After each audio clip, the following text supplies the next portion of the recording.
So welcome back to my channel study with Jyoti. तो मैं फिर से आ गई हूँ पार्ट 3 लेके, जो एंशंट हिस्ट्री से रिलेटेड है। कुछ इम्पॉर्टेंट क्वेश्चंस। तो चलिए शुरू करते हैं। पहला है, मेगास्थनीज ने कौन सी पुस्तक लिखी है? तो मेगास्थनीज ने इंडिका नामक पुस्तक लिखी है और इसमें हमें मौर्य युग समाज संस्कृति के विषय में उसने लिखा है।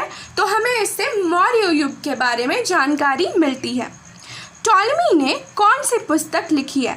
तो टॉलेमी ने भारत का भूगोल नामक पुस्तक लिखी है। प्लिनी ने कौन सी पुस्तक लिखी है?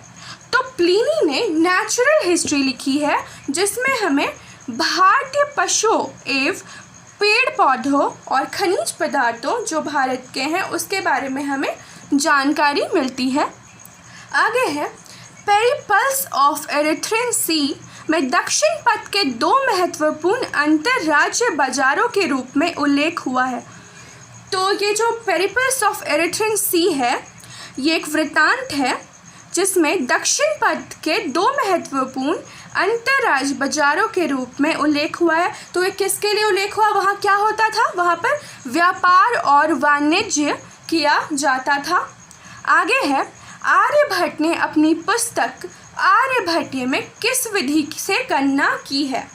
तो उन्होंने बेबलियोनाई विधि से उन्होंने गणना की है।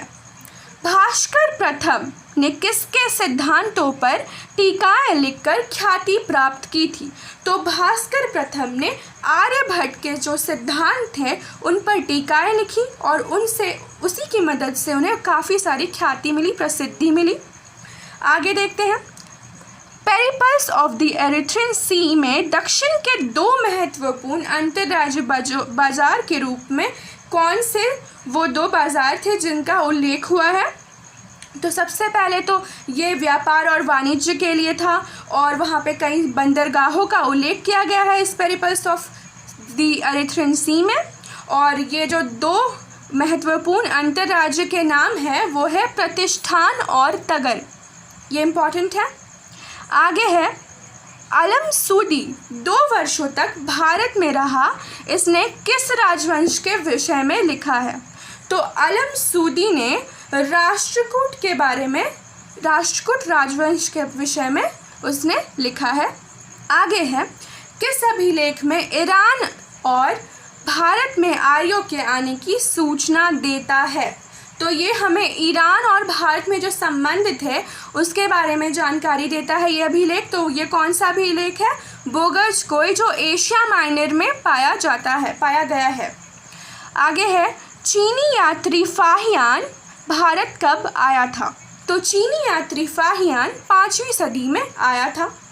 आगे है, किसी एक प्रमुख चीनी यात्री ने लिखा था कि भारत के प्रत्येक प्रदेश में राज्य के अधिकारी प्रमुख घटनाओं को लिखते हैं। तो ये किसने लिखा था? युवान च्वांग ने। हेनसांग किस काल में भारत आया था? तो हेनसांग हर्षवर्धन के शासनकाल में भारत आया था। हेनसांग के यात्रा वृत्तांत का नाम क्या है? तो उसके यात्रा वृत्तांत, हेनसांग के यात्रा वृत्तांत का नाम है सीयू की। आगे है, हेनसांग के अध्ययन के समय नालंदा विश्वविद्यालय के कुलपति कौन थे? तो नालंदा विश्वविद्यालय के कुलपति शीलभद्र थे। किस चीनी लेखक ने अपने विवरण में नालंदा विश्वविद्यालय विक्रमशिला विश्वविद्यालय का वर्णन किया है?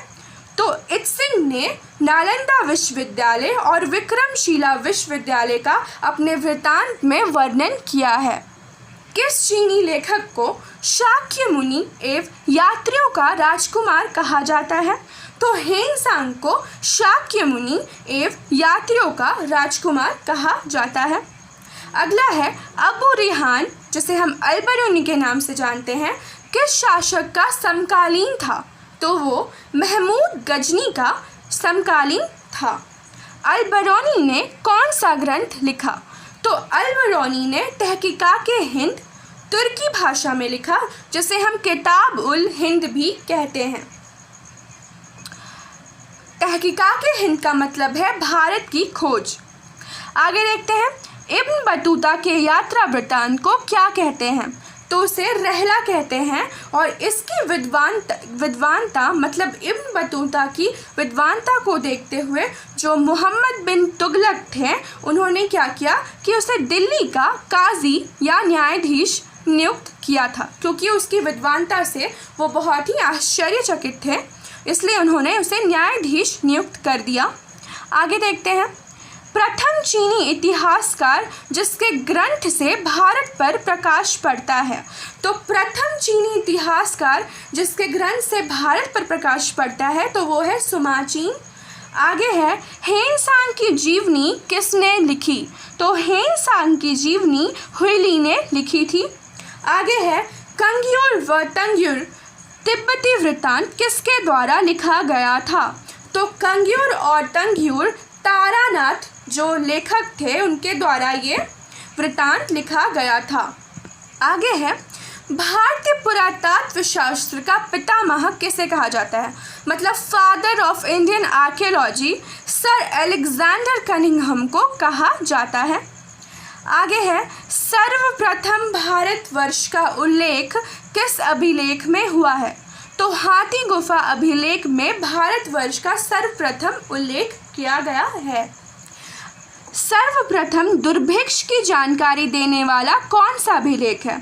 तो दुर्भिक्ष मतलब बाढ़ या फिर कुछ भी होता है, बाढ़ या फिर सुनामी, उसकी जानकारी देने वाला कौन सा अभिलेख है? तो वो है सौगौरा अभिलेख।